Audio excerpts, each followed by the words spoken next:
glad to have you with us tonight, and we hope you'll come to see us often. It's great to get out to the movies. 1 minute left to top off the evening with a treat from our snack bar. Last call for refreshments, folks. Go right this second to get something good to eat and drink to enjoy now or during the rest of the show. Everything's the finest quality. So treat yourself now. Welcome to Glowburn, a podcast dedicated to the Mutant Crawl Classics role-playing game.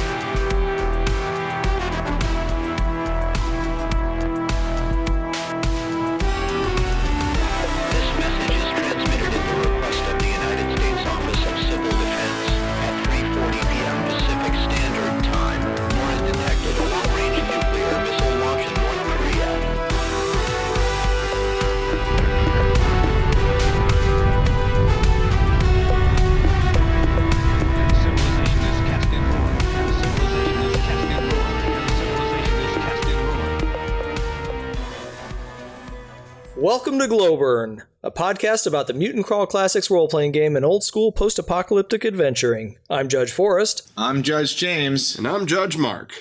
And on tonight's episode, we'll be talking about Van Hagar and other awesome material to expand on the Appendix M. Down in the shelter. All right, let's go down in the shelter here. So this is the part of the show where we're talking about playing the DCC and the MCC, writing the stuff, reviewing the stuff, shopping for the stuff. There's a lot of talking here that we don't always do, but like shopping for MCC and DCC, has that always been on the list here? It has been. Okay, all right, and then, you know, running, playing, writing, reviewing for Crawling on a Broken Moon and all the other games. Let's just talk about the stuff here, okay? And Van Hagar. I'll tell you all about it. And how we know when it's love. So, Forrest, how do you know when it's love? I can't tell you, but it lasts forever. I got no love. So, I can tell you about my Down in the Shelter, though. Let's do that. So, let's see, gaming-wise. Been continuing with my AD&D 2E Greyhawk campaign, and I have to share this moment. You know those moments when you know you've done, like, the greatest gaming thing you've ever done, and you're never going to top it? Yes. Yeah, of course you don't. No, I haven't been there yet. I'm old enough. I have been there. So let me tell you about mine. So my character is a thief, Rin, the thief. And his party were facing off with Kaz, the person who betrayed Vecna. Very powerful, very evil, very bad. The walls of the room become alive, literally, like with arms wielding a wall of weapons. And so our spellcasters are trying to keep that at bay. And in the meantime, Kaz is just kicking our butts because he's Kaz the Destroyer, and he does that.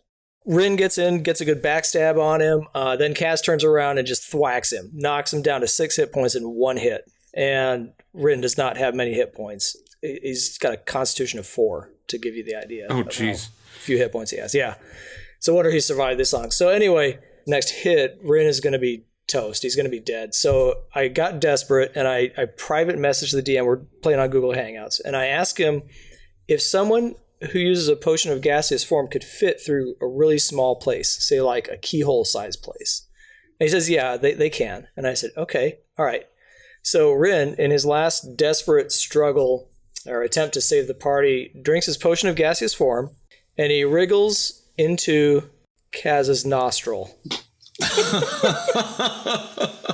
And he plunges into the body cavity and waits for the potion to wear off. Which, of course, eventually it does. So, in a scene straight out of Alien, Rin the Thief explodes into being inside Kaz the Destroyer, basically turning Kaz inside out, dagger in each hand, just rips him from the inside out. The only problem is Rin's more than a little constrained by Kaz's plate mail, and, of course, his body, and so he's crushed to death.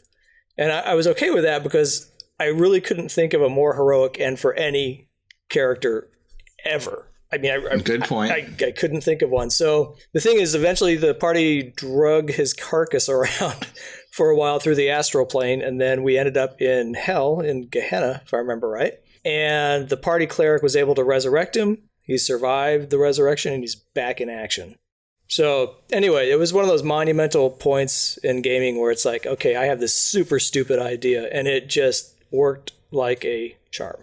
It was awesome. It's pretty boss. It was pretty fun. I was pretty happy with it. And, the DM could have ruled otherwise. No, you can't enter living matter or something like that. But no, he was like, yeah, sure, you can fit in that size of a hole. Go ahead. I would have said that he could breathe you out. Like he'd blow you out of his nose. Oh, yeah. Well, thankfully, you're not the DM. PC snot rocket. I would snot rocket Forrest characters so hard. For 6 points of damage, right? That's right. You're just a dead booger on the floor. Yeah.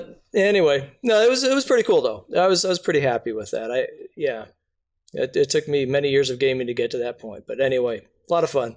Let's see. Call of Cthulhu: The Gangster Adventure continues on. My character's gone crazy once and convinced another of the gangsters, who is like he likes to torture people and kill them. He's like a true cold-blooded murderer.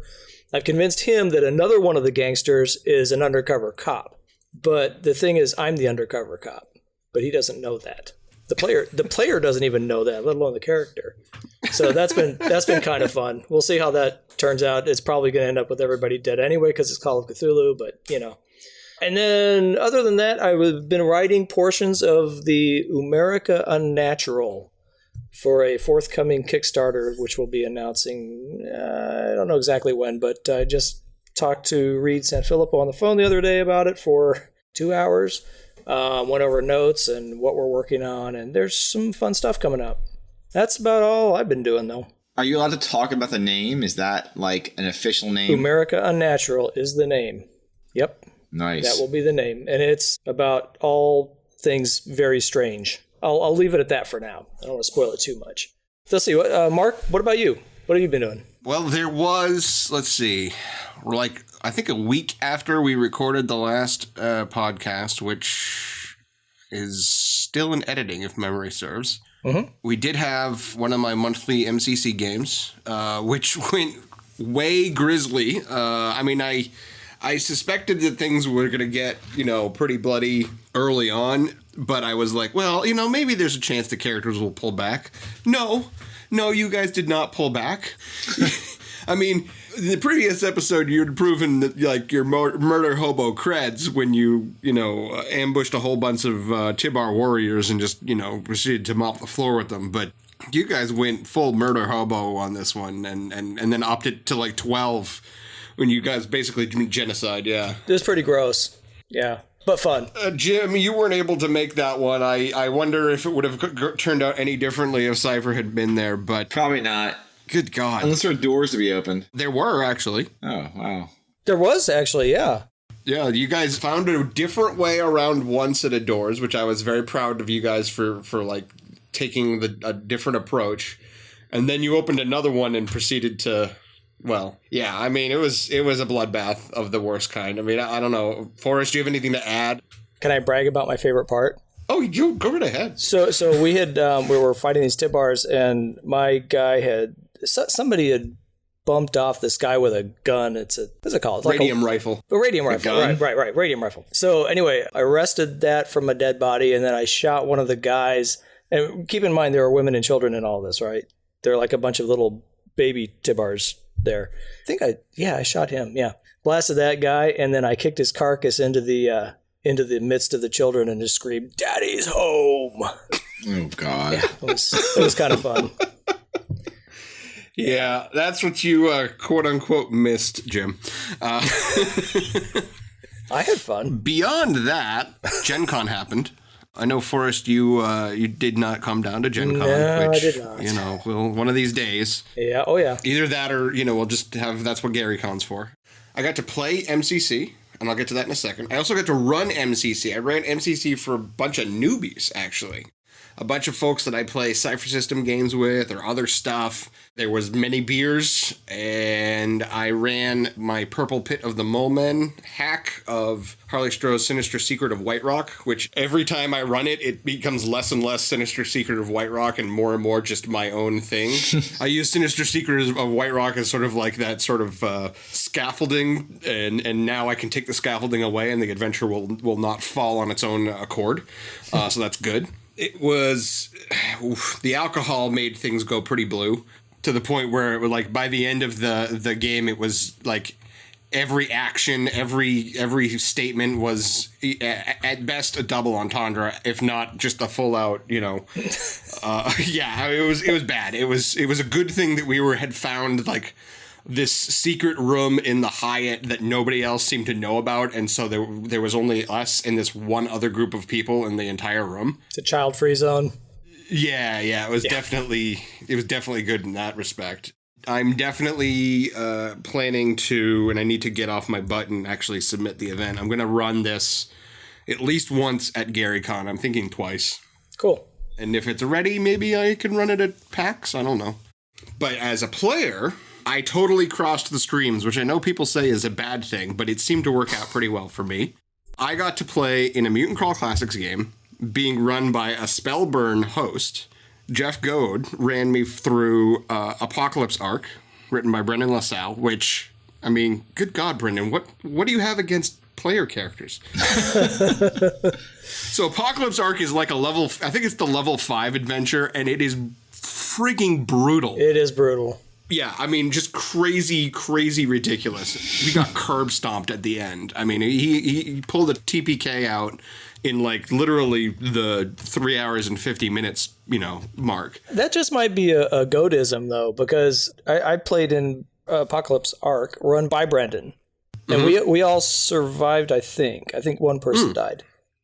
I don't know. I played in Shadow on over Devil's Reef with Jeff, and like he wasn't overly lethal with that. It was pretty fair. Maybe it's just you, Mark. I mean, there were several deaths in the game, but it wasn't like he went nuts. That was a pretty solid game. It could just be the hilariously polar dice rolling at the table too. We had one guy who at the beginning of the game rolled a string of ones that made me feel bad, and I am notorious for rolling strings of ones. And then on the flip side of it, I was rolling extremely well for my mutations. A couple of the other guys at the table who had mutations were rolling extremely well for those.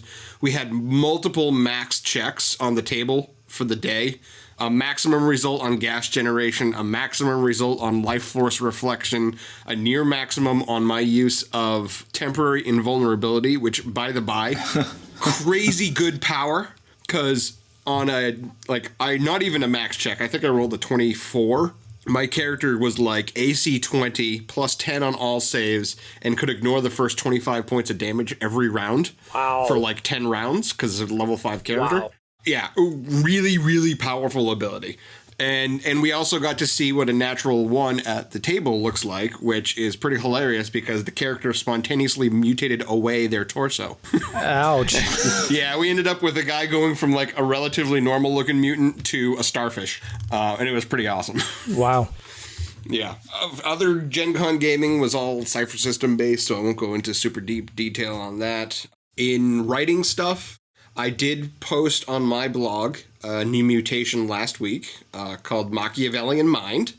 When I was going through the book for something else, I noticed that there is a mutation for every single stat except luck and personality for some reason. Oh, yeah. And so I said, well, I can fix one of those very easily. And so Machiavellian Mind was born. And it lets you enhance your personality, and it gives you bonuses for being all, persuasive and double talky. Mm-hmm. So, hopefully people will figure out a way to use that in their games. And I think that's about it. Tomorrow evening is another session of my monthly game. I don't know. Which of you guys is coming? I know one of you said you couldn't. I can't make it. I can't make it. Forrest can't make it, and tomorrow's the packing night, which was supposed to be tonight for Disney World. So I leave for Disney World on Thursday. So what you're saying is you can't do it either? It's not looking good. God damn it. Sorry. Okay. I love how Mark uses Glowburn to call us out, Well, Yeah, wow. That's pretty public. I figure Hector could let you guys off. You can run our characters, that Jim's character is going to open doors and mine's just going to kill bunnies. So yes, that is true. I could do that. I prefer not to run people's characters, though. Or you could change it up. I could open doors and he could kill bunnies. Jim, what are you doing? I'm going to open a door. All right. Well, that's pretty much my gaming. Jim, I guess you're the wrap up here. Yeah, I have a lot of stuff I noticed now that I'm looking through my stuff. All right, so first off, let me just say, yes, I went to Gen Con. It's not a gimmick. I'm not just trying to say I'm not going to conventions to go to them. At the very last minute, I lucked out, and I have friends at another gaming company that helped us out with getting a room and tickets at the last minute. Your car didn't break down this time, did it? No, I took my new Kia. That's why. Sweet.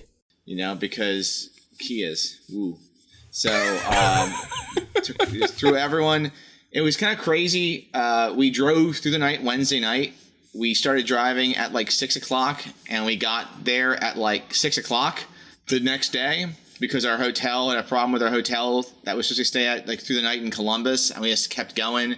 And then we played all day on Thursday with no sleep, including the kids. Evie and I were out until 11:30 that night playing in Reese Carter's table at DCC After Hours. It was nuts. I ran 2 games in Umerica, and I went to the DCC After Hours Thursday and Friday.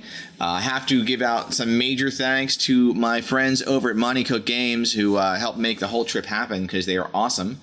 And I left reinvigorated and obsessed with the idea of acquiring some Dwarven Forge stuff, maybe just a little. And then I went during the Kickstarter and went for a crazy, stupid amount of Dwarven Forge stuff, blowing my budget. And then I made a new budget, and I blew that budget by another $500.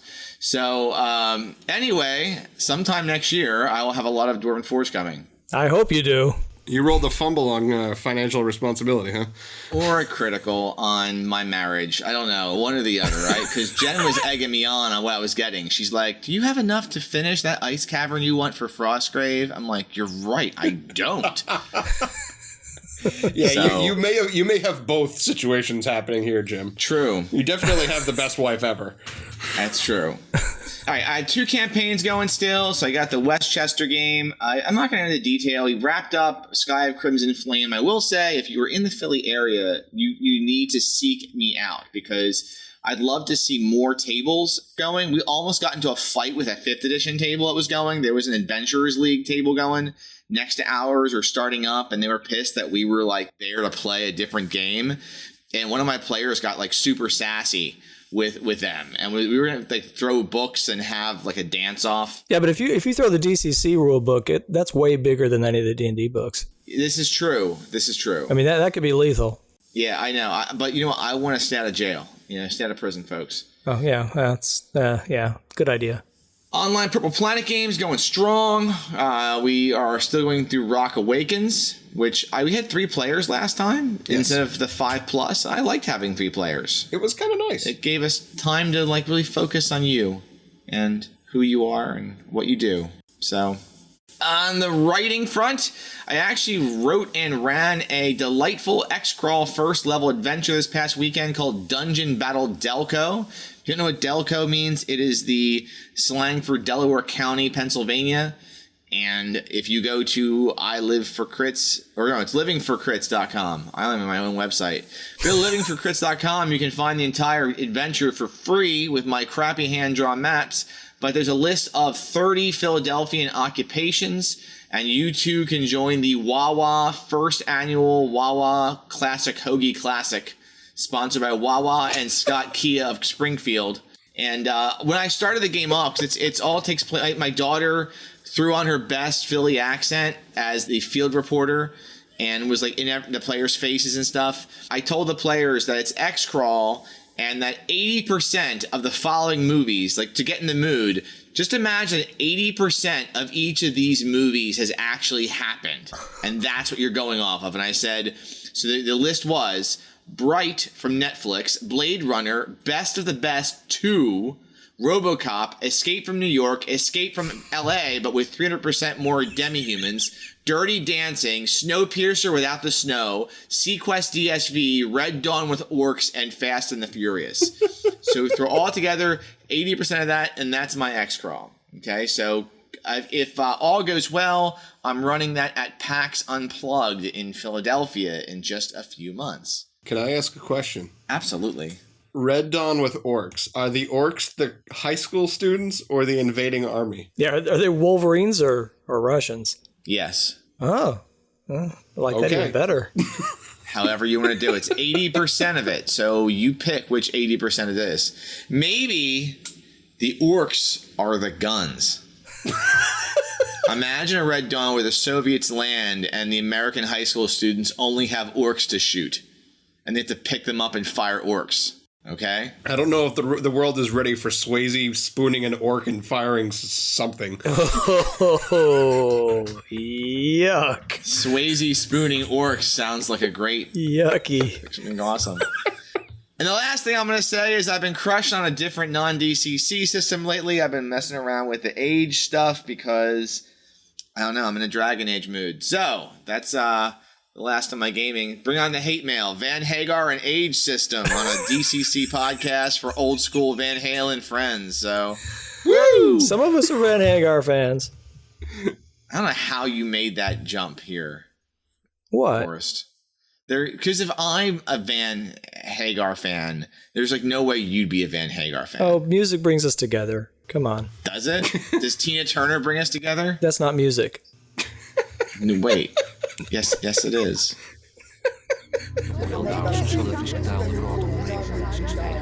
Voices of the Ancient Ones.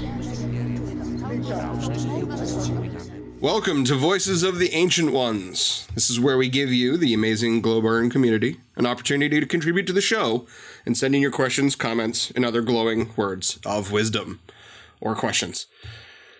Starting us off tonight, Carson Hill writes, "Hey guys, to start off, I love the podcast. The human centipede bit cracked me up at the office. I've been DMing DCC a while, and while prepping for my first MCC game, early August, Hive of the Overmind, I noticed that although there are rules regarding the number of languages known, but there doesn't appear to be a list of known languages for the game besides the mention of Newspeak/Common. Is this a deliberate decision to keep world building in the judge's hands, or did I miss something? Assuming it's for the former, would you have any suggestions of common languages or cool ideas for specifics on the subject? I figure that the best approach would be to have the players leave certain languages blank until they come up in game, and then leave them able to retcon. Oh yeah, I totally speak Rad Penguin. Let me just jot that down. That said, how would you justify level 0 tribal players knowing 3 languages? Do Plantians have their own language? Lots of questions there, but I'm mostly curious to hear your thoughts on the subject in general. Thanks, Carson." Ooh, there's a lot there. Forrest, why don't you kick us off? All right. Well, Carson, first of all, let's state up front that that's a feature, not a bug. I think, anyway. Oh, yeah, I agree. Yeah, I don't want to go into terrible detail because this is something that could go on for, good grief, a very long time.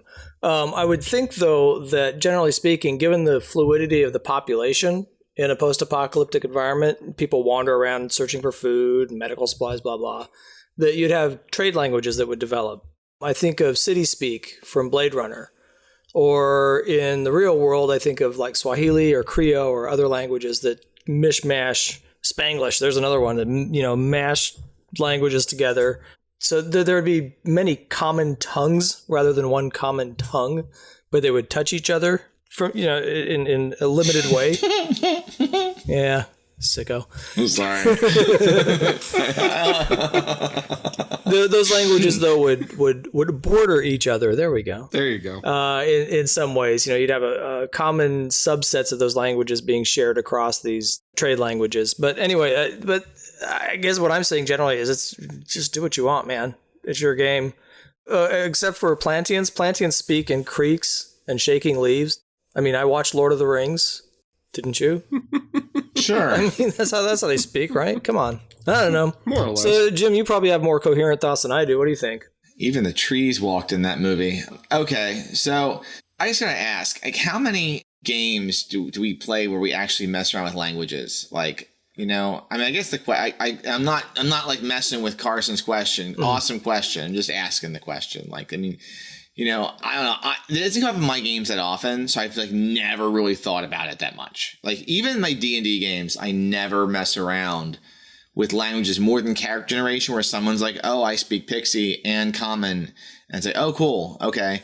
So, I don't know. In my games, I didn't give it much thought really until this question came up. And I still think that languages should be regional. Okay. If I was going to do languages, I would do it as regional.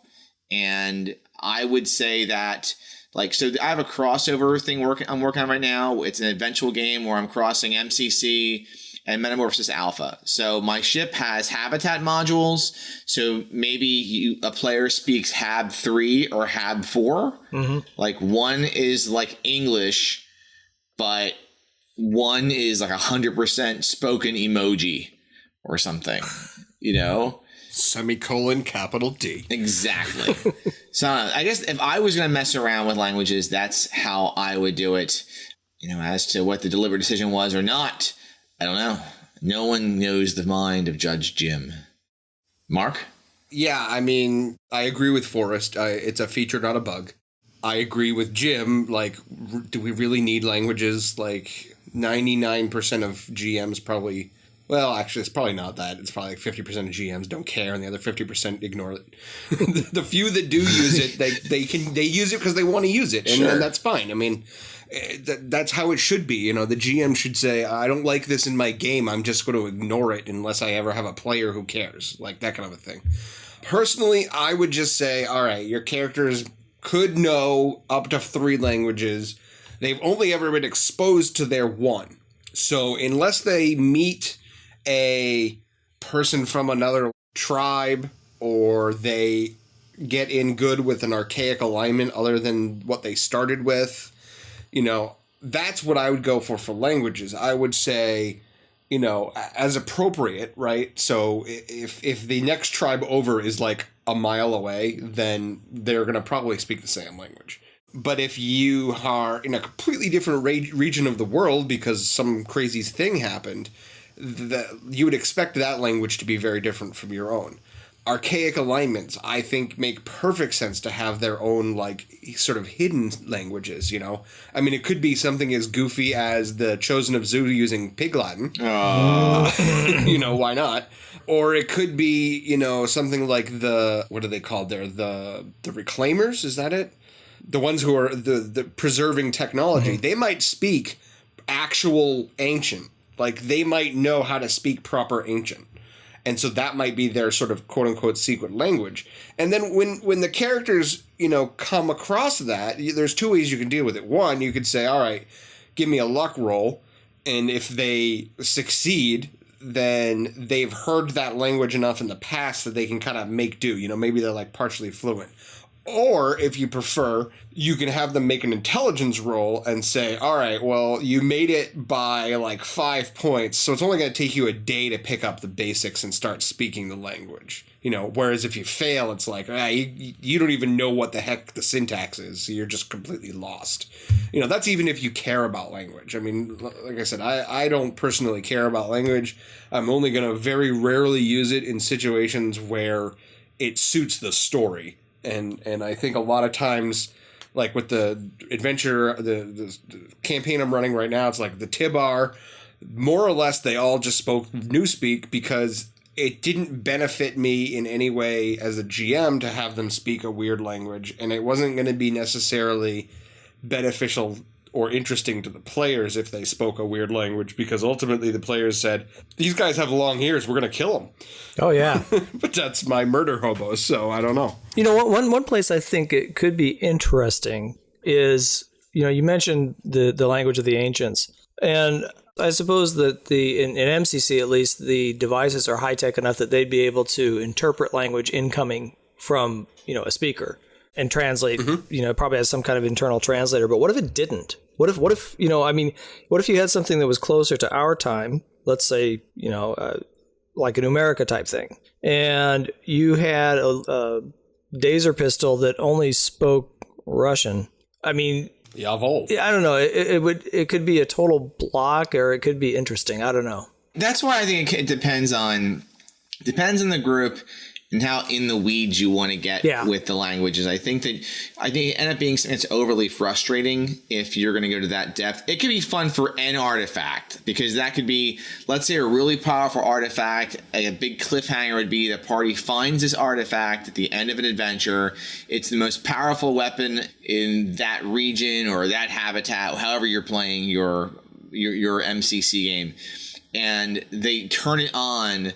And the next thing is it's like bonjour, and and you have to deal with, well, crap. The whole next adventure is our characters like trying to unlock Rosetta Stone to speak this language. But if you, to make it like where every artifact spoke a different language or something, I mean, it can be challenging. That could be too complex. Yeah. And I guess that's kind of what I was saying with, like, make it feel appropriate in the campaign so that it's a story point and not just like yet another piece of tedium, right? I mean, in the show notes here, Jim, you had something about rations. Yeah. And it's like, there are GMs who probably never have the characters mark off the first one day of rations that they start with. And that's fine for them, because that's how they want to run things. Some people really like that minutia of tracking rations. It's going to depend on the player. It's going to depend on the GM. I'm sure there's a GM out there who's a polyglot who knows like 6 languages. And for him, it's easy to wrap his head around the different language barriers and how that would play at the table. I don't even speak English very well. You have to make, for something where you're going to really pull in language, I think you need to make sure it's set up ahead of time with the players. Listen, like a gaming social contract here. I think to pull that term from back when I used to listen to the Roleplay DNA podcast, they used to say like the social contract in the game.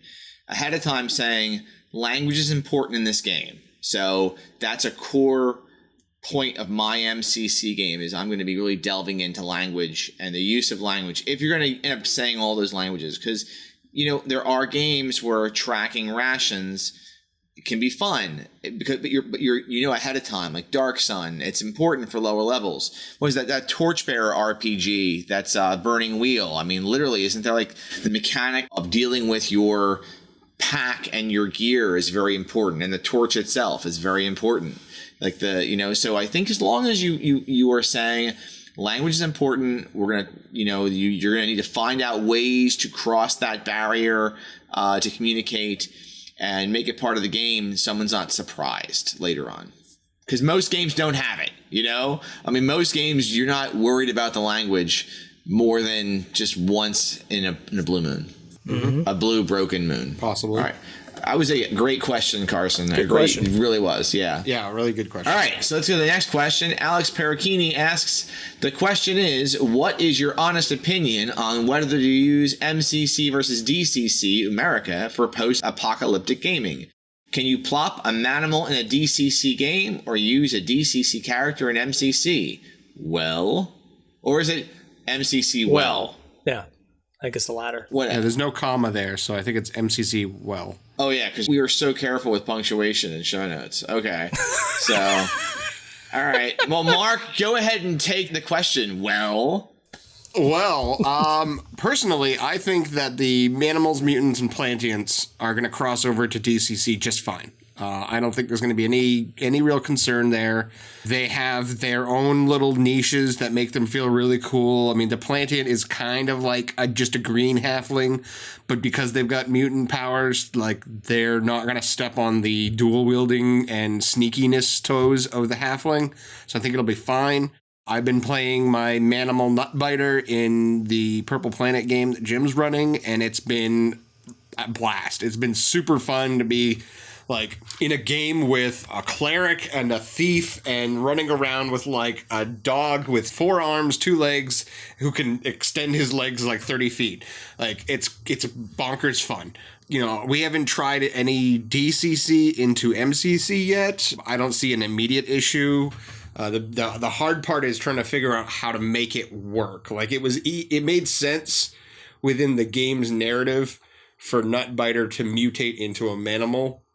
Finding a way in my MCC game to bring in zeros or even like level 1 DCC characters is something I've been thinking about.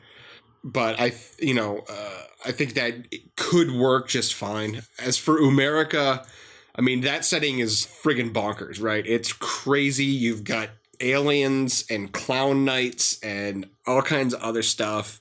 I honestly think that you can throw anything that you think of at Umerica, and it will just be like, okay, and it won't even blink. It won't even like consider for a moment that this could potentially be out of place. It'll just be like, yeah, sure, bring it. I don't know if the DCC or MCC, for that matter, could survive something like a Clown Knight showing up, but that's sort of a separate issue. I don't know, Jim, what are you thinking? So, I mean, I added mutants and manimals to my X-Crawl. I had a random race table for our game this past Saturday for X-Crawl at Dungeon Battle Delco. And if you rolled high or low, on the highest and the lowest in the charts, so you had a mutant or a manimal. And we happen to have 2 manimals. So I've now only played DCC with manimals from MCC. And so far it works. We had a dwarf, a cleric, a warrior, a halfling burglar from Crawl, and then a pair of manimals. One was a warthog pyrokineticist who was slightly taller because he didn't roll very well on his tallness. Taller mutation. So he was slightly taller. And one was a belching wolf, a wolf with gas generation. So it was fine. It was balanced. So I had no issue with, the DCC characters going, or the MCC characters going to DCC. Obviously, there's nothing that's going to happen in that kind of game with the artifacts or with AI. So that was okay. Now, in the other direction, I think I've said before, and it's well known, I have my concerns over the DCC character artifact usage benefits. Like if I was going to have a DCC character in MCC, I would probably, now that I've played a bit more, I would probably tank their bonuses a bit to make sure the MCC characters have something special, because they are special. They're special little flowers. Yeah, so I think I was going to say about me playing a DCC character in Mark's game if my shaman dies, but I have to play in Mark's game more for my shaman to die. So yeah. I mean, I honestly the next player who ends up with a bunch of dead, just a bunch of dead characters and needs new ones, is when I'll really, in earnest, figure out a way to throw DCC into it, unless they're dead set on playing more MCC characters. So whether that's you or Forrest or somebody else in the group, as soon as somebody's main dies, then if they don't have a secondary or they don't want to play that secondary, I'll figure out a way to drop in some DCC stuff. I think playing an elf in that would be a lot of fun. Sure. Yeah, I think an elf could work. I mean, honestly, I think any of it could work. Yeah. I mean, it just kind of depends on how you want to do it. I mean, I could see a pure strain human warrior working just fine. They're basically, a more barbarian type of character in that they eschew technology, unlike a sentinel, right? So maybe I would even deny that character any artifact bonus. Per what you were saying, Jim. I really feel like there's definitely a big difference between bringing the MCC characters somewhere and bringing the Umerica characters somewhere, though. Oh, yeah. Because in Umerica, I mean, when my first Crawling Under a Broken Moon games, I had a campaign with Crawling Under a Broken Moon, and it was back during the zine phase, and most of the classes were not from the Broken Moon native books. They were, we had an elf, we had a warrior, we had a mutant, and then we had a cyborg. I mean, it was a mix of everything, so MCC is the game that has the different mechanics with artifacts and with AI. So anyway, Forrest, what's your call? What do you think? Well, as far as DCC characters going into MCC, I have to experiment with that, to be honest. I don't have a lot of experience. But I do hear that Julian Burnick, our Spellburn cousin, has done that a ton. So it might be worth picking his brain about that sometime. I'd be interested to hear what he has to say. Back up to the 80,000 foot level, though, in answer to Alex's question, honest opinion of MCC versus DCC. DCC/Umerica. If you want a more gritty post-apocalypse that's closer to our present day, use Umerica. It's just, that's how it's designed. If you want more of a high-tech discovery, use MCC. And I love them both. And they're a little bit different in their flavors. Umerica is definitely more crazy. And I think some of the reason that Umerica seems so much more crazy is that its reality is closer to ours. It's an extension of our reality. So the Unreal elements seem way more wacky, whereas with Terra AD, that's almost like an alien planet, right? I mean, it's removed from our present time so far that it appears like it's a place that's just fantastical no matter what. So it really depends on the flavor that you want. And there's no saying you can't mix the two. I did it, for quite a while, actually. Mixed Crawling Under a Broken Moon and the proto MCC rules. So it can be done. You just have to, you might have to do some mechanical wiggling to do it correctly. That's about all I think about it. Cool. Yeah, I still feel like if you were trying to compare those two games is like trying to compare a movie like Excalibur to, which is, like that classic, King Arthur tale, trying to compare a movie like that to, what was it, maybe Reign of Fire, the one where the dragons are post-apocalyptic? Yeah. Like, it's so, like, different one end of the spectrum to the other. So I thought you were gonna compare Camelot, King Arthur movies and go with that awful one with Richard Gere as Lancelot, which I don't even remember the title for. Dude, don't even be hating on First Night, okay? Uh-oh. All right, because, man, Richard Gere in that movie, pretty awesome. Oh, man. Forrest, please tell me you're on my side. Excalibur, so much better. I love Excalibur. Thank God. Excalibur's pretty bad. My preference in all those King Arthur movies, you guys know what it could, you guys have to know what it would be. Sword in the Stone. Nope. What? Come on, that's Disney, isn't it? Pick one more. I got one more to Mark. What do you think? I'm gonna go with the one with Clive Owen and what's her name there? Nope. Nope. It was Merlin with Sam friggin' Neill. It was like a made-for-TV movie. Oh, I don't know that. Oh my! It was Sam Neill and is it Isabella Rossellini? I think. No. Yeah, I don't know that one. And Martin Short. Playing what? Wait, what? What was he playing? Was he Merlin? he was one of the characters in it. Well, which one? Obviously. It was a mini series. It was a mini series like an NBC. Oh, it wasn't. Yeah, it was Isabella Rossellini. I just looked it up, and Helena Bonham Carter was in it, and Rutger Hauer was in it for like 7 seconds. I want to know what Martin Short played. Martin Short played as Frick. He was the assistant to Queen Mab. So, oh, okay, all right. All about Merlin. It was Sam Neill playing as Merlin. Interesting. It's pretty badass. I loved it. Huh. It's great. Yeah. I've not heard of that one. No, me either. That is the best. That legitimately, actually, many people say that movie is actually better than the original King Arthur myth. Huh. Interesting. Yeah. Interesting, Okay. that's the word. Well, So, shall we move on? we've already created a great disaster, but we should head to it anyway. The Great Disaster. So for the Great Disaster today, we'll be talking about expanding Appendix M for your tabletop sessions. Maybe a little less or a lot less about what we are, reading as research and more about what's inspiring. Like, I know that when I'm preparing a game or when I'm preparing to run a game, there are certain types of fiction and music that I'm listening to get in the mood for it. That might be different than what I'm doing to research, like writing an adventure or preparing a campaign.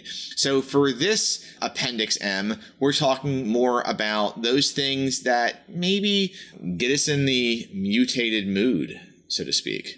So, Judge Mark, what gets you in the mutated mood?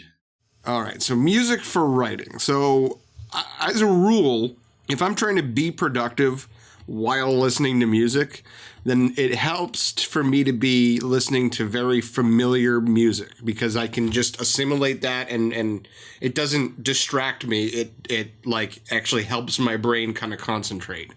In this instance, it's not particularly inspiring stuff. I had listened to a lot of 80s rock and 90s metal. I listened to a lot of Pink Floyd, Billy Joel.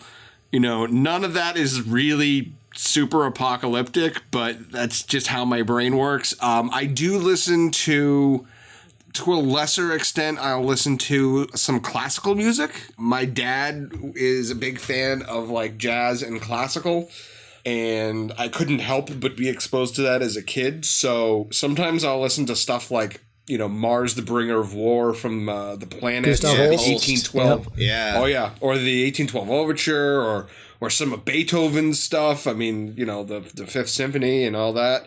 You know, there's a lot of good stuff there. The Fantasia soundtrack, actually, from the Disney movie really good. is like a really, really good. I mean, Night on a Bald Mountain and The Rite of Spring are both like really good sort of inspirationals in terms of like storytelling and music without any lyrics or anything. So that's probably the closest I get to post-apocalyptic music, though. You know, I discovered Holst because of an apocalypse.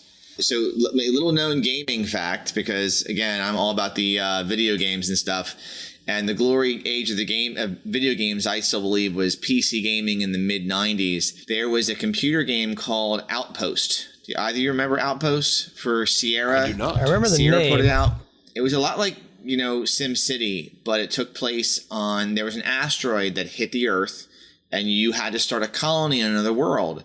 And the whole opening soundtrack was a series of short videos being played to Holst's, you know, Mars, God of War, you know? Bringer of War, yeah.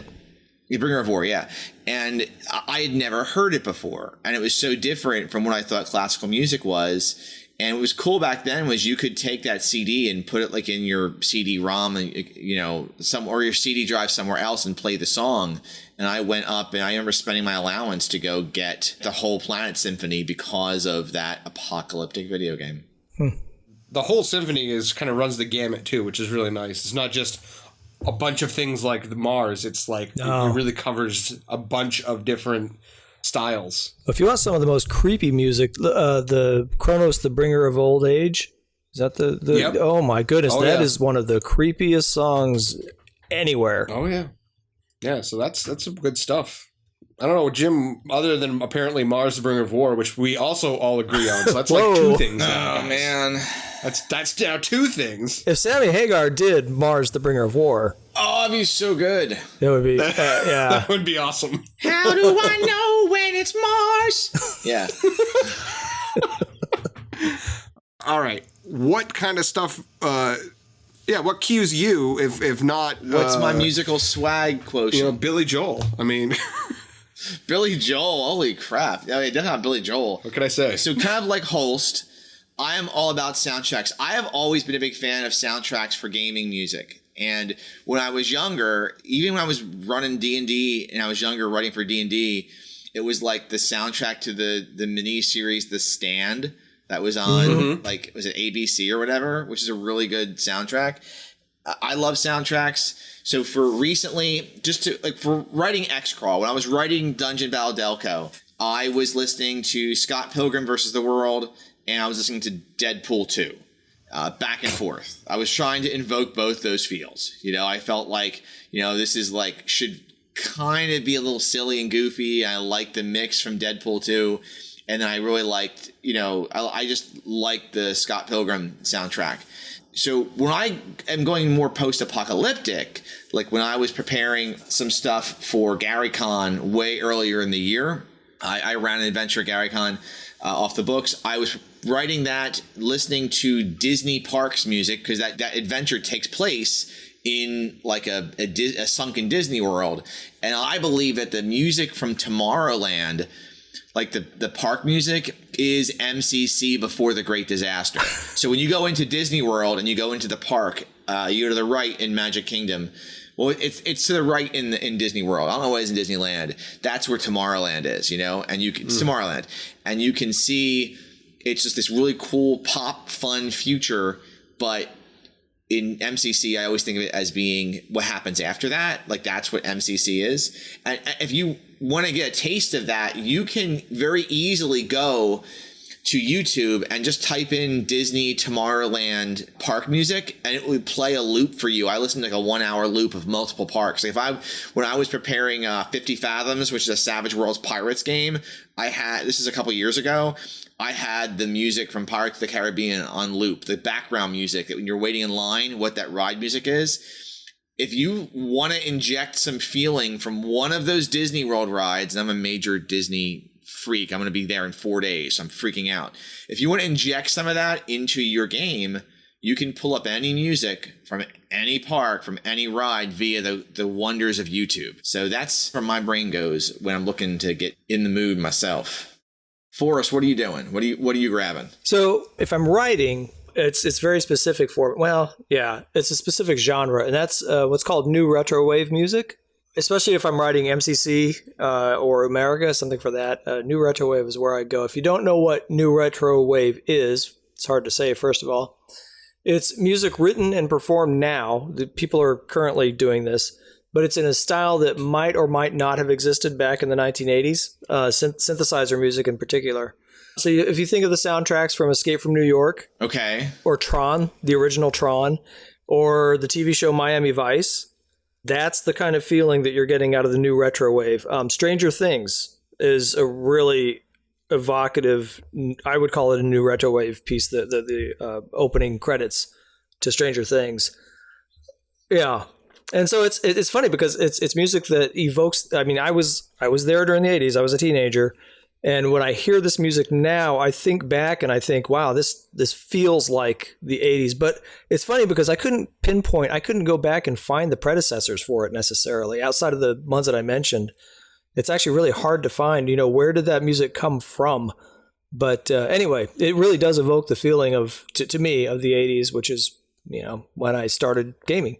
Another one that hits all the right notes for me is the Blade Runner soundtrack. Yes. And there's actually, there's a 3 CD set called the Blade Runner Trilogy, which came out, oh, good grief, I don't know, it's many years after the movie. And it's got all kinds of different mixes and stuff of the songs from Blade Runner, as well as the original Vangelis soundtrack.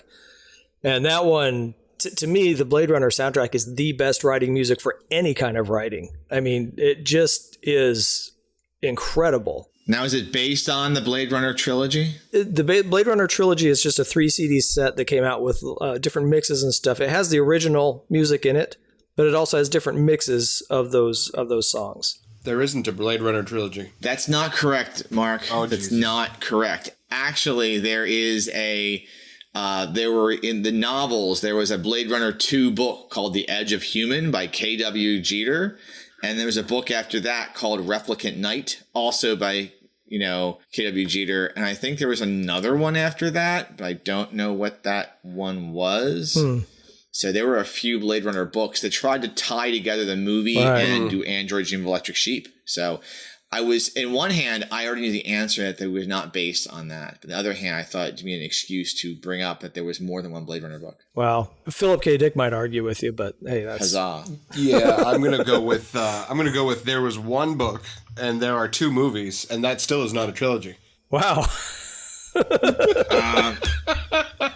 Well, Philip K. Dick wasn't around when the second book came out, so he doesn't get a say. Wow, so they stole it from his dead body. Way to go. That's cold, man. That's cold. In any case, the soundtrack is awesome. The soundtrack is fantastic. That's my go-to writing music, is I'll throw on the Blade Runner soundtrack or something new retro wave or one after the other. So what about when you're having people at the table? Do you guys use music during the game at all? I don't use much. I don't know about you guys. I very rarely use music. The notable exception is if I'm running a Star Wars game. I feel like if you're playing a Star Wars game and you don't take advantage of the music, you have to have it. You're kind of an idiot. But which songs? So do you go I remember running D6 Star Wars, and I would do the opening crawl music, and I would do the music from the cantina, and that was it. I mean, nothing else ever came out. Oh, no. See, like, if I'm doing a space battle, then I'm going to use the song. The track is actually called "Here They Come." It's when the Millennium Falcon is escaping the Death Star and they get attacked by the TIE fighters. And if I'm doing a space battle, I'm using that. If I'm doing a sort of like a tense hide and seek type of thing, I'll use the asteroid field from Empire Strikes Back soundtrack. Like, there are specific tracks which you do not realize that you know them until you hear them. You're like, that's Star Wars. You don't even. It isn't like the Imperial March where it's that familiar. It's something much more subtle, but you hear it and you're like, that is totally Star Wars. And so it's the perfect kind of music because it's not as obtrusive as the main title, the closing theme, Vader's march. It isn't that obtrusive, but it's immediately recognizable as Star Wars, and people immediately respond to it. So, I mean, from a post-apocalyptic standpoint, like if I were to use something at the table, I would need to pick a soundtrack that was iconically post-apocalypse or apocalyptic anyway, but at the same time, something that I wouldn't necessarily be pulling the players out of their immersion in the story. So I would lean towards like Terminator 2. Those are not post-apocalyptic, but they are definitely apocalyptic.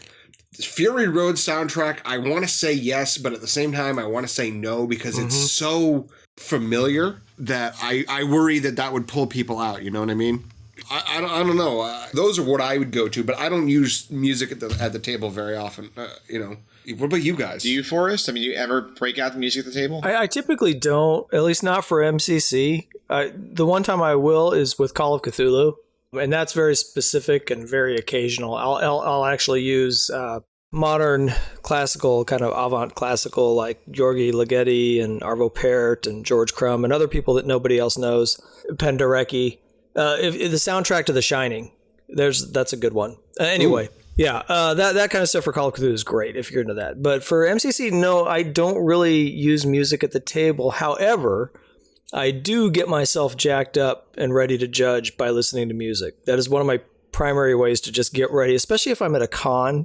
I'm not a social butterfly, and so for me to get up at the table and run a game, I have to get myself kind of peaked up, ready to go.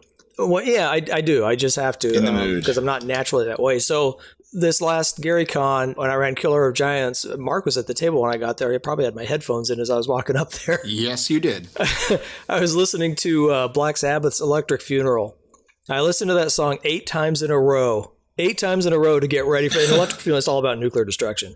So anyway, and it's just powerful. So I was just ready to slay when I got to the table. I was ready to out Brendan LaSalle. Let's put it that gosh. way. I was so jacked up and ready to roll. So yeah, Black Sabbath did it for me. Electric Funeral was, God, that was a great musical moment, and I will probably crank that again next time I run it at a con. And what about you, Jim? So I like to have weird ambient music on in the background if I'm going to do any background music at all. So I was thinking about this as something where I don't like having just anything recognizable, because I think, like Mark, to your point, when you said it can pull you out of the game maybe by having something like, if you were to have certain scenes from Fury Road playing, it would be, it would be jarring. But you get the right ambient music on YouTube going and put that in the background, and it's wonderful. My good friend Jeremy Dakota, who was in some of my games back home in Pittsburgh, like he made me this like awesome stack of like ambient sounds and music I can put on in the background. Some of it's just like street sounds and things just to have in the background, but it was pretty sweet. But for a game that helps transport the players without taking away from anything. But even here is a place where I might throw in a Disney theme park song occasionally in the background. Not often, but sometimes. I know in the show notes we're mentioned at this point we should discuss Van Hagar. And I think at this point we've all agreed that Van Hagar is the one true Van Halen. Yes. So Yes. I was actually going to say, though, if I wanted to play like an intro music to a like an MCC game, I would use the title track 1984 from 1984, which I realize is a David Lee Roth album, but he has no part of that track, so it's okay. He's best when he's silent. Yes, exactly. all right. So how about from the fiction side? What kind of fiction do you guys like dragged you into the post-apocalyptic feels? Or the GMing feels? I know when I go to my section here, for me, it's more getting in the GMing mood. Yeah, so Mark.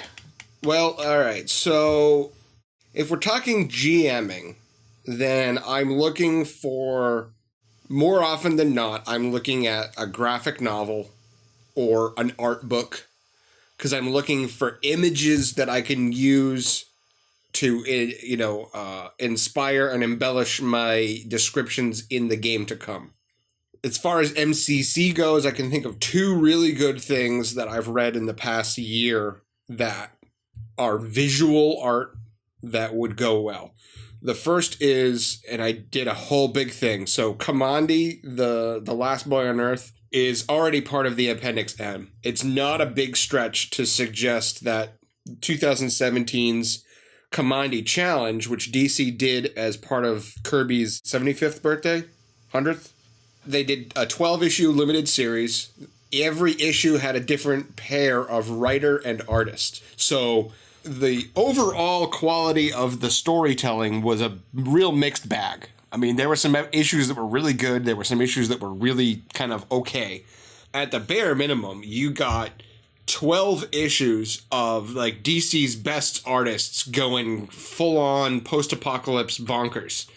And if you can't find some animals or mutants or weird robots in those 12 issues that you can either, look at that picture and then describe it back to your players, or even just hold the dang thing up and say, one of these, then you're probably not trying very hard. There are some issues that are better than others. There's one issue, I think it was Kevin Eastman from TMNT did like the pencils for, and it's all black and white and it's gorgeous. It's gorgeous if you like his art style. If you don't, well, that's a different thing. The other comic is, it's current right now. I think they're at like issue 30-something. It's called Black Science. And if the 2 of you guys do not know Black Science, I recommend that you go out and try to find like the first volume. I don't know Black Science. I know Black Mirror. I read the first volume and it was okay. Oh, sorry. No, taste is taste. I mean, no accounting for my bad taste. We can only agree on Van Hagar, so it's fine. But Black Science, so the story is sort of like another Infinite Earths kind of thing. It's sort of like a little bit like Rick and Morty in that there's like a multiverse with infinite possibilities and yada yada blah blah blah. The guy who does the art, though, he has a very sort of unique style. Mm-hmm. It's fairly angular, but the stuff that he pulls to when they drop these guys into different dimensions. I mean, there's like a dimension where there's giant sentient frogs in the first issue, and I just finished volume 3, and there was a whole thing with like these centipede telepath creatures, and I'm like, my God, I could totally lift this and like, boom, take this, and it would be a thing in Mutant Crawl Classics, like giant telepathic centipedes, boom. I'm ready to go. Or centipedes. No. But yeah, so that one is another one where the artwork, I mean, whatever you may think of the story, personally, I enjoy it, but hey, whatever. The artwork, I think, is really evocative and helps me to get in that right mindset of, like, this is how I want to run my game, That's where I'm coming from anyway, at least from a GMing standpoint. There have been some comics that I can say the art is a style that I'd like to emote out of my mouth when I'm talking, for games purposes. Like I'm a big fan, I've said it before, of ElfQuest. I love Wendy Penny's art style. I when I used to run some fantasy games, I would kind of wish that I could, my words would craft scenes like that, but I know full well in every single player's mind, I may see ElfQuest when someone's GMing fantasy, but someone else will be seeing something else, so. Mm-hmm. Yeah, it's tough. It can be tough to get on the same page as your players visually. I mean, I know it's a big reason why people like to use actual handouts or actual artwork or minis or whatnot, is so that everybody's like, oh, I know exactly what this thing looks like, because you're looking at it. Thousands of dollars of Dwarven Forge stuff. Thousands of dollars worth of Dwarven Forge stuff, sure. Even then, though, I mean, people are going to interpret things differently, even visually. Sure. You can't plant your thoughts directly in their brain. You can just kind of try to capture the oeuvre of whatever it is you're thinking of and try to get that out, like Jim said, in your words. Okay, I need you guys to stall while I run up a new mutagenesis about planting thoughts directly into the brain. Challenge accepted. All right, so Forrest, what other fiction are you digging? So, well, a lot, but if we're talking about trying, like Mark was saying, trying to project a certain feel, there's a couple of things that come to mind. One is one of my favorite movies of all time, if not my favorite movie of all time, which is Heavy Metal. Have you both seen Heavy Metal? Yep. The original? Okay, good.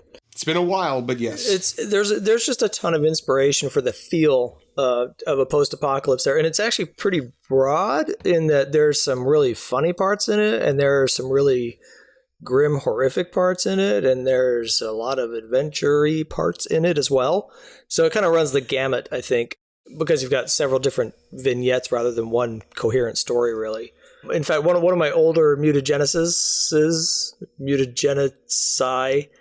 was pulled directly from Heavy Metal, and I think there's a ton of great stuff to mine there. But there's the feel of it, I guess, is what I really like. When I sat down and I milked my brain about this for quite a while, it dawned on me how much influence I had felt from a comic called Generation Zero. This is not the 2016 comic about stupid kids, which looks, I don't know, I'm sure somebody likes it, not me. It's a comic by a guy named Pepe Moreno, and it originally appeared in the magazine Epic Illustrated back in the early 80s, which I was wont to shoplift from the local convenience store all the time.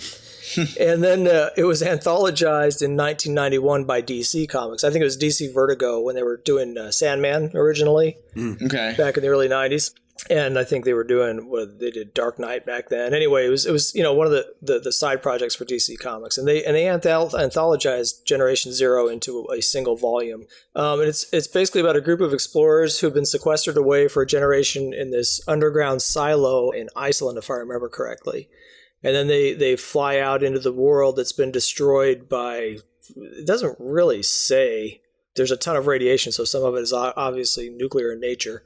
But anyway, they go forth and they discover what's become of the world. And the scenes of them traveling through the nuclear blasted cities are really among some of the best that I've ever seen in post-apocalyptic fiction. It's really incredible.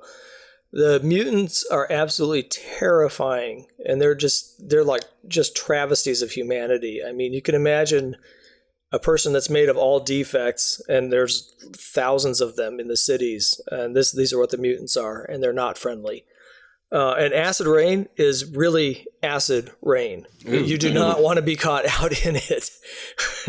It will just burns. Oh yes. And there's some pretty graphic portrayals of that. In fact, I can't recommend it highly enough. And it's pretty obscure now. The only thing I don't like is the ending. The ending is pretty dumb. If you cut out the last chapter, I mean, it's super. Again, when I thought about it, I thought about my conception of a post-apocalypse. This was one of the big ones, one of the really big ones in the back of my mind. And really one of the strongest influences of my judging and writing for Umerica and MCC. And since I mentioned the movie earlier, I'd be remiss if I didn't mention Heavy Metal, the magazine. That is chock full of decades worth of inspiration. I mean, there was a magazine? Oh, yes. The magazine came before the movie. The movie, yes, correct. Was it like connected, or was it something different? It was connected. Some of the artists who worked on the magazine worked on the movie as well. And yeah, it was obviously sponsored by the guys who did Heavy Metal magazine, or Metal Hurlant in French. It was originally a French magazine, and then they started doing it in English. Some of the really most incredible artists, Moebius really did a ton of stuff in Heavy Metal magazine. Jodorowsky did a ton of stuff. Pepe Moreno, that I mentioned earlier, he did a ton of stuff in there as well. So anyway, just go Google Heavy Metal magazine. Don't do it at work. Don't do it at work. Warning you. Yes, definitely. That'll get you in trouble real quick. But there's so much stuff in there. And I would head for the stuff from the late 70s to the mid 80s. That's kind of the core. And that's about, the movie came out, I think it was 1981. Maybe it was 80. Anyway, the movie kind of centers around the best years of Heavy Metal magazine, and Epic Illustrated was out at the same time too. It was Marvel. Marvel actually started Epic Illustrated as a competition, sort of, to Heavy Metal, although not quite as salacious. Let's put it that way. Although getting there. So anyway, yeah, those are the things that really, when I'm really ready to go to the table, I would go to those and dig in and Yeah, feast on the eye candy and then go and try to use that to inform my words and inform my world and inform even events that happen. So great stuff. And Jim, what about you? I'm so much more shallow than you guys on my style, I guess, because like what I'm digging for is I'm trying, I guess when I'm looking for fiction, I'm looking for stuff that's going to bolster sort of my play style. And it's always changing, but just like the soundtrack, like, I don't know, Deadpool and Deadpool 2, I like to break the fourth wall in my games, and I like how it happens in those movies. And I haven't read the comics because I just haven't read Deadpool comics. So I have one to read, but I like that feel. So that's inspirational. Waterworld, because it's friggin' Waterworld. That's just, Waterworld. The Community, so the TV show about people attending community college, because it draws inspiration from everything and it's inspired by everything. And I guess in the spirit of Community and like what Dan Harmon, Rick and Morty. Oh yeah.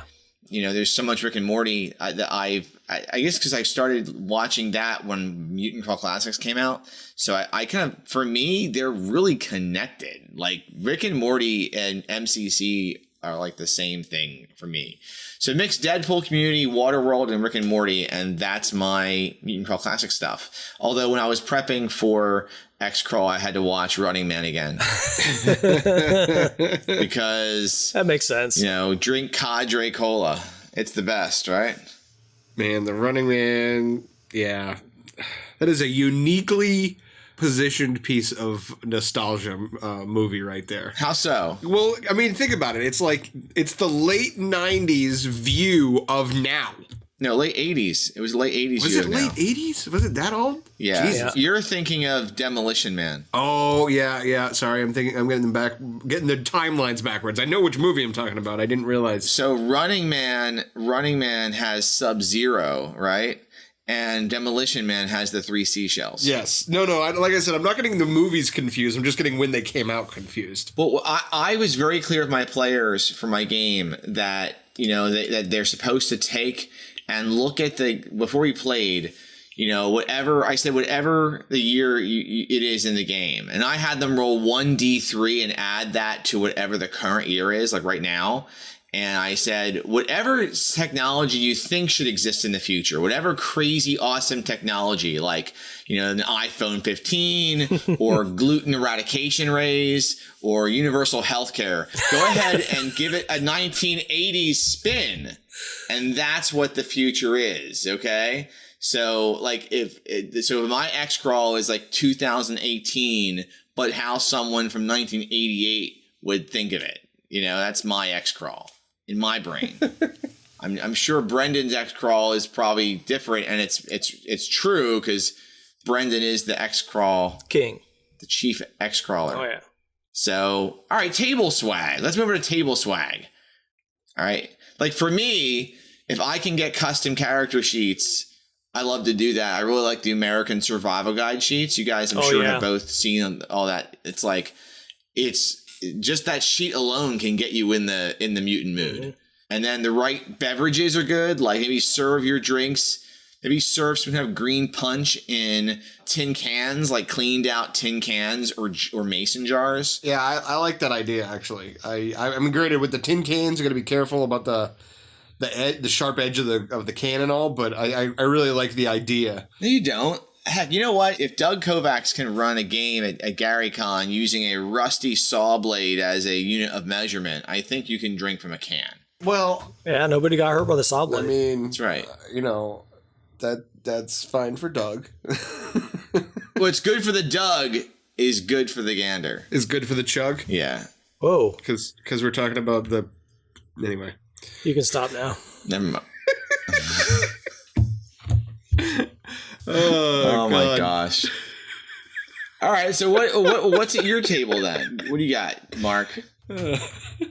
I mean, so I like the idea of the custom sheets. I did find when I was playing, because I played like 3 different Umerica games at GaryCon, I found that the character sheets did confuse people who weren't familiar with them.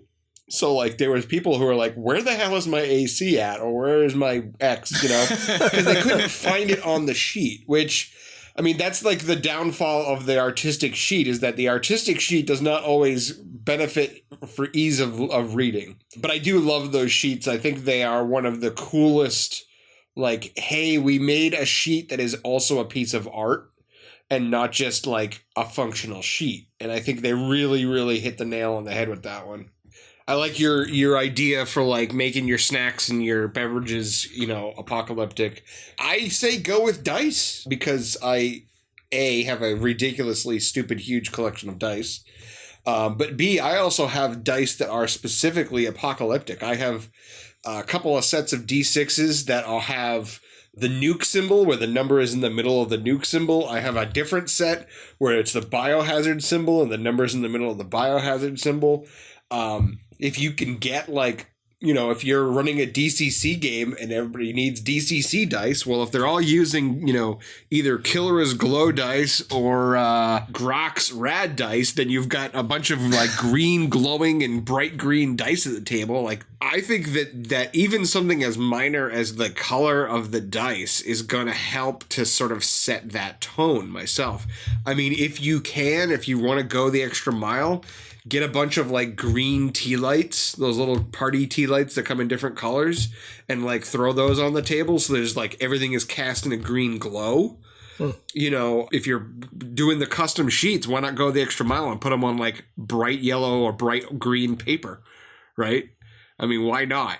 It's just as good as white paper, and it looks a little bit more, radioactive. Yeah, especially for one-shots, for sure. Yeah, so there's a lot of different ways that you can kind of do little things like that, I think. I mean, I'm not necessarily like going to go the extra mile and like turn my entire living room into a post-apocalyptic war den with hubcaps and razor blades. You could, but I'm not going to. So I go for the little and easy things, like, making sure that the dice and the character sheets and all that stuff like sort of exude this theme. I'm picturing in my mind this thing with the brightly colored character sheets and the glowing whatever dice or whatever. What if you did it in a black light? Oh, yeah. Ooh. Yeah, you could totally do that. Wouldn't that be cool? You could totally do that. That would be awesome. You couldn't do it at a con, but man, in your house you could. That would be awesome. Yeah, and then you could do how like you can use Tide, and Tide, like, for whatever reason, like shows up super bright under blacklight. She could actually use like a laundry detergent. I thought you were going to say that people could eat Tide Pods while you're playing. Yeah, just don't eat them. Well, I mean, if you're playing with millennials, then yes, you can feed them Tide Pods as a snack. Hey, I can make that joke because they actually are doing this. I don't understand it. I don't know why you would eat soap. It's not like they are doing this. There's a whole squadron of people eating Tide Pods. There's a non-zero number that has become something that everybody knows about. I feel like it's more than just one stupid guy in Florida. All I gotta say is I'm really thankful there wasn't a YouTube out there and social media when I was doing my dumb, stupid crap when I was in my 20s. Okay, that's all I gotta say. I'm not going to disagree with that at all. I'm going to fully back that statement up. But no, what I was thinking is you could use that detergent, and you can do things like you can write on the walls, and of course it's detergent, right? So you can just wash it off afterwards. So if you really wanted to like lean into the blacklight thing, you really could. Yeah, that's true. Anything else for us that you could think of? Yeah, well, I'm thinking back to the last game, Holcon, and this wasn't my doing. This was Reed Sanfilippo's doing, but it was really genius. He apparently the place where he works at is next to the Atomic Fireball factory or something like that. So he got a bunch of atomic fireballs, the candies, but he also found these toxic waste candies. They come in little trash cans. And they're like super, super sour. So, I mean, it served two purposes because it was, really cool for the effect, but also those sour candies and those atomic fireballs keep you going, He is the king of setting up his desk space for gaming. Yeah. I mean, I saw Castle Grayskull as his GM screen. Yeah. It's Castle Gameskull. Incredible. Yeah. It is pretty incredible. Yeah, it does everything except roll the dice for you. Yeah, it's pretty crazy. And he said he was working on that. Yeah, I know. He said he was working on like a version 3.0 that would have the dice roller so that it would come out where the drawbridge is. Yep. Oh, it's awesome.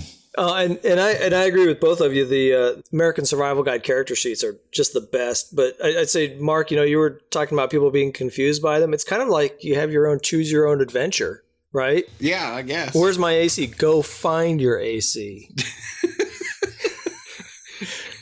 If you can't find it, you don't have one. Yeah, it's 10 unless you can find it otherwise. So it's like a coerced choose your own adventure now. Good luck. I feel like it rewards the player who's willing to invest the time in like looking at their character sheet before a game. Keeps your eyes busy. I mean, seriously, Yeah. If you're distracted by your phone, you're not looking at your character sheet, I guess. Yeah. Sure. Phones are evil. On that note, let's head over to Mutagenesis and talk about evil phones.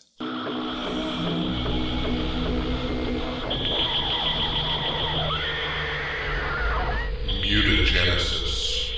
Welcome to the Mutagenesis.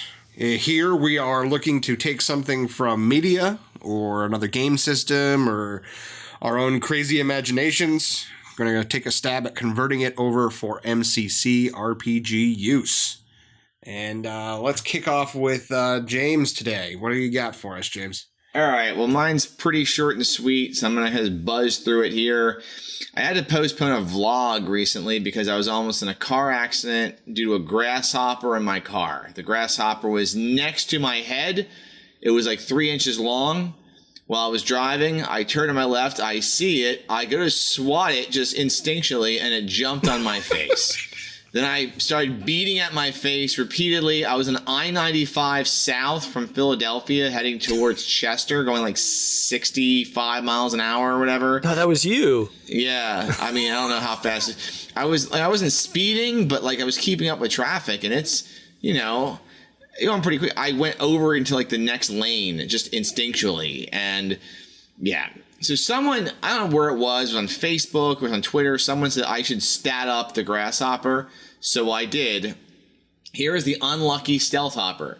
Initiative +5, no bite, no attack, armor class 15, a D4 hit points, movement of 10. It's a freaking grasshopper. Okay? Here's the thing. On the stealth hopper's turn, any target that it chooses must make a DC 15 will save or be forced to make a fumble check at +1 die stat. So saves are fort -1, reflex +5, will +0. Give it hide and shadows +8 and temporary invulnerability mutation. Give it that too. Jesus. Just cause. All right? Because they can't be killed. Because they're on your face. They're on your While face. you're driving. They're going to go after all of your characters and take them all out on I-95 headed south from Philly. Jim, what's the fumble die for a car? In Philly, it's pretty bad. It's like a D60? It's a D67. I don't know. It's a D52 for like the last Super Bowl they won. Well, it's good to know that you didn't kill yourself. Get murdered by a locust. Yeah. Oh. Anyway, I was killed by that thing. That's how like a person would die in the beginning of a movie from like a locust plague. Oh, like absolutely. The first person dies from seeing one in his windshield, and then you zoom out to locusts killing everybody. Yeah, it's like Moses 2, The Reckoning. Now, if I wanted to kill lots of locusts, Mark, tell us about your thing. So, anybody who is a fan of the Fallout series should hopefully already be familiar with this. I bring you the Super Sledge. Now, if you're not familiar with the two most recent Fallout games, the Super Sledge is a tech upgraded version of your basic sledgehammer. So a two-handed, heavy-headed, blunt weapon. In Fallout, this means that it has a trigger that activates a rocket on the back of the hammer's head. So, when you go to swing, you can be like, all right, and then you pull the trigger and the rocket goes off and it like bam, the head goes careening extra fast. Rocket weapon technology, as I envision it, is actually something that came out of the Great Disaster and was invented by the ancient survivors during the post-apocalypse time because they needed to make better weapons to survive in this crazy mutated world that they found themselves in. As such, considering this is an artifact weapon, it's actually really, really simple. So for the standard super sledge, I say it's tech level 3, so your average intelligence person can figure it out, and you could probably teach it to somebody who's pretty dull. Complexity modifier of 1, because it's a trigger. I mean, that's you squeeze it and the rocket goes, and you squeeze it harder and the rocket goes more. It's a two-handed weapon. It does D10 damage. Now, the artifact effect. If you are actually using the artifact and you're not just swinging it like a regular hammer, then when you pull the trigger, the rocket on the back goes, propels the head forward with extra speed and force. It gives you a +1 to attack rolls. So a +1 die, rather, to attack rolls. So instead of rolling a D20, you're rolling a D24. If you double tap the trigger or pull all the way, depending on how your setup is, and you only have this option if you fully understand the artifact. So if you've rolled like really poorly on the artifact table, you may not know you can do this. Unless your character also maybe specifically asks about it, or you've rolled the fully understood. But if you do this, it'll grant you not only a +1 die to the attack roll, but also a +1 die to the damage. So you go to a damage of D12. Now, rocket technology uses a standard C-cell, and a fully charged C-cell has enough power for 30 uses. Double taps take 2 charges. So you get pretty good mileage for this thing. A fumble when using a super sledge is 1 die higher or 2 dice higher if you double tap.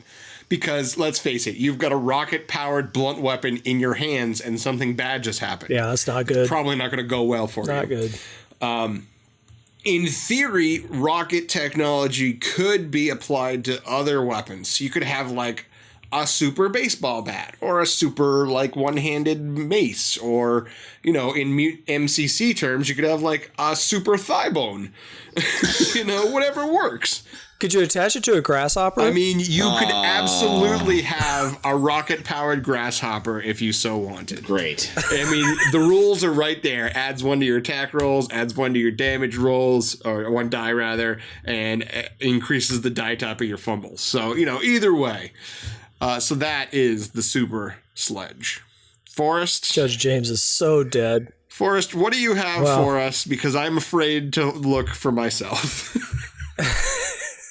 So I wanted to make a point that you can be inspired by just about anything. You can find inspiration anywhere. So my wife and I went to go see a movie the other day, a movie called Christopher Robin. Aww.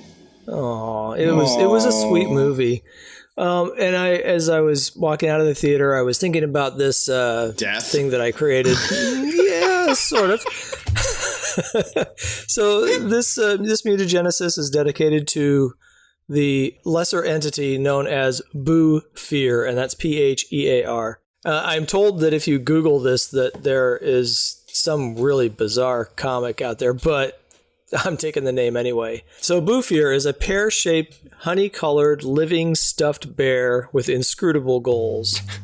And I wrote him up here, or it up, as a creature NPC hybrid. So his stats are kind of all over the place, but you'll get the point. So Boo Fear's stats is strength, or its strength is 6, agility 5, stamina 8. So it seems pretty harmless, right? So far. Personality 20, intelligence 5, and a luck of 20. Speed is 10 because it's a little stuffed bear. Armor class 10 with 500 hit points because hit points. Something wrong with you. Oh yeah. Just make it 1,000 hit points. Okay, sure. We'll go 1,000. That's fine. 10,000 hit points. It doesn't matter because you're doomed if you run into this guy anyway. So here is his abilities. He gains 1d10 luck for every point of luck spent. So you use him as a character so he can spend luck, right? Wait. So he spends a point of luck and adds D10 to the roll, or he actually gains? No. D10? He rolls just like a thief in DCC. He rolls a D10 every time he uses a point of luck and adds that to whatever he needs. And then he regenerates 1d10 of luck per day. Now, the fact of the matter is you're probably not going to see him more than one day, but I got to put that in there. He always wins initiative because of the utter shock that comes from the realization that this is a cute living stuffed bear that corrupts everything around it. He has 1 attack, and it's confusion to all who hear it speak such inane and insane platitudes as, doing nothing is the best way to do something, or, my favorite day is today. Those who hear this ridiculousness must make a DC 18 will save. And those who fail, roll a D8 and consult the following table. Number 1. The character lights their own hair on fire and runs away screaming for 2d4 rounds. Or they start choking. Number 2. The character lights someone else's hair on fire. Number 3. The character falls to their knees and stares into the void of the meaninglessness of existence for 2d6 rounds. They're unable to cast spells, use psionics, or use mental mutations for a further 1d4 rounds after that. Number 4. The character runs away at top speed for 2d7 rounds screaming, "Honey, honey." Now, note that the character will not stop for obstacles. They'll run through doors, claw through the walls, run over cliffs, run into the raging river, whatever. They will not stop. Number 5. As number 4, but the person runs for 2d8 rounds screaming, "The woozles are coming to eat me." You guys know woozles, right? I don't remember. I'm blanking right now. Okay, all right. Well, you go back and read your Winnie the Pooh. I know heffalumps. I know what a heffalumps They're are. there. So with this result, I would encourage you to encourage your players to act this out at the table, especially if you're at a convention. That would be really good. Number 6, the character attacks the nearest person. Well, nearest character, not nearest. You know what I mean. They might, but I would discourage that. They would attack the nearest character using all available means to harm them while screaming, "Heffalump! Heffalump!" This effect lasts for 2d10 rounds. Number 7, the character attacks everybody possible within a 100-foot radius for 2d12 rounds, screaming, "Oh, bother." Targets are chosen randomly, and they change each round. And number 8, the character becomes a mind slave to Boo Fear for 2d14 hours and must obey Boo Fear's every whim. Boo Fear will probably cause you to kill your friends and maybe yourself in the most silly ways possible. Boo Fear does have one weakness, and that is, of course, honey. But once he eats all the honey, there will be hell to pay. Wait, so wait, why? I gotta ask why, because this is extreme, okay? This is Yes, an it is. extreme character. It's not even like you can't fight it. I mean, what was going through? What movie did you see? What was your interpretation of that movie this is what you come up with? Well, this is what happens when I watch Christopher Robin. I mean, I'd hate to see what would happen if you actually listened to more than like one Van Halen song. Like David Lee Roth would show up, not just any David Lee Roth, just like a full Panama-sized David Lee Roth, like how many 100 miles long? Yes, that if he casts a spell on you, you go to Panama or some crap like that, And he's a billion hit points, okay? And he was a D50 luck check. I mean, holy crap, man! So is that your next mutagenesis? Maybe. No, Boo Fear's he's a lesser entity. He's basically bordering on a god anyway. So yeah, this is not just your run of the mill evil teddy bear. I was trying to get some way to kill him because, at first I'm like, the luck doesn't really help him at all. Because as long as you're doing attack rolls against him, he's easy to hit. And if you had the right weapon, you could knock him out pretty quick. But, but then it's like that will save thing, But his speed is only 10, so you can always run away. Yeah, screaming. No party runs away. Well, yeah. Well, let's run away screaming to the closing. Yeah, that seems like a good idea.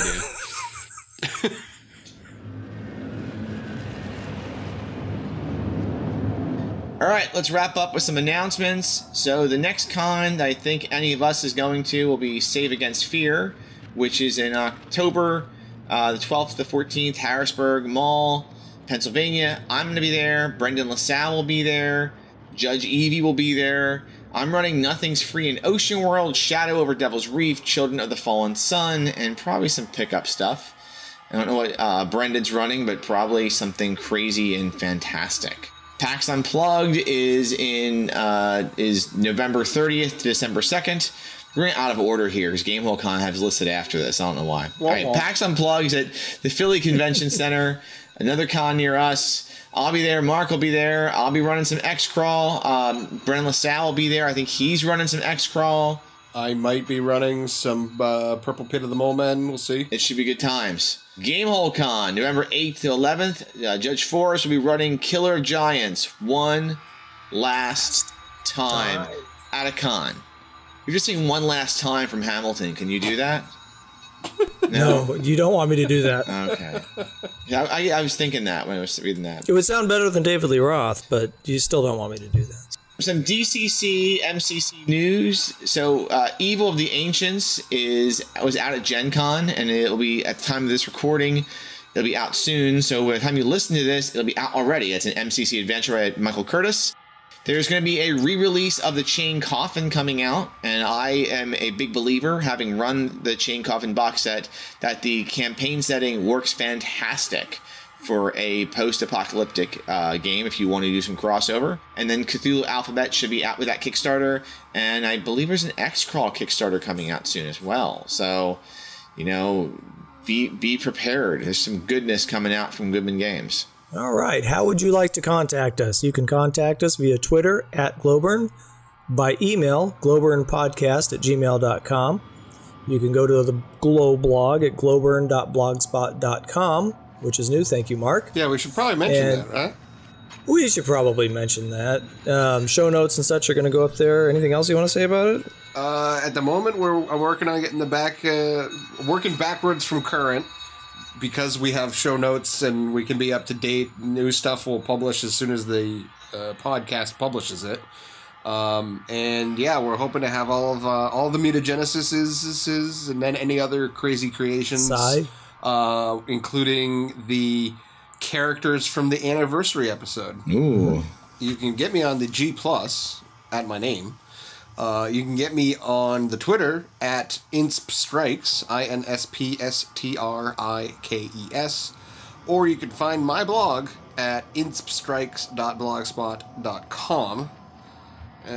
What about you, Jim? I'm at I Live for Crits, and the website is livingforcrits.com. And I'm at Forrest Aguirre, FORRESTAGUIRRE, just like it sounds. And also at forrestaguirre.blogspot.com, also over there on Google Plus as well. And occasionally I like to have my privacy stolen on Facebook. Special thanks and credits go to our shaman of intros, outros, and bumpers, Bob the Voice Brinkman, our patron AI of audio-visual engineering, Hector the Missile Cruz, our creative advisors, our Google Plus community, currently, how strong? Triple X. Triple X strong. AKA 376. Our intro and outro song is by Chronox on their Voyager album. The song is called Juno. Well, Jim, what do you have to say while we're leaving? 6 seasons in a movie. I gotta say, no actual non-mutated rabbits were harmed in the making of this podcast. And I'm just gonna say, why is all the rum gone? Oh, good night, everybody. Ariel, Ookla, ride!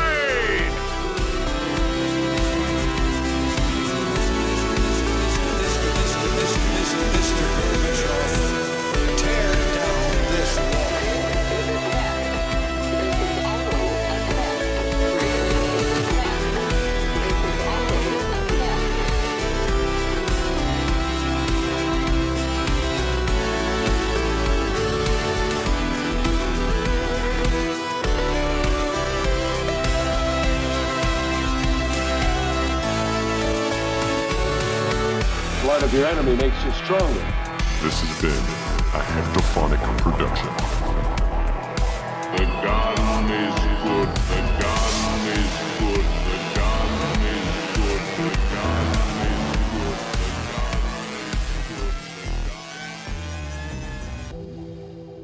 good. On to the show. Hector's got this, Shizzy.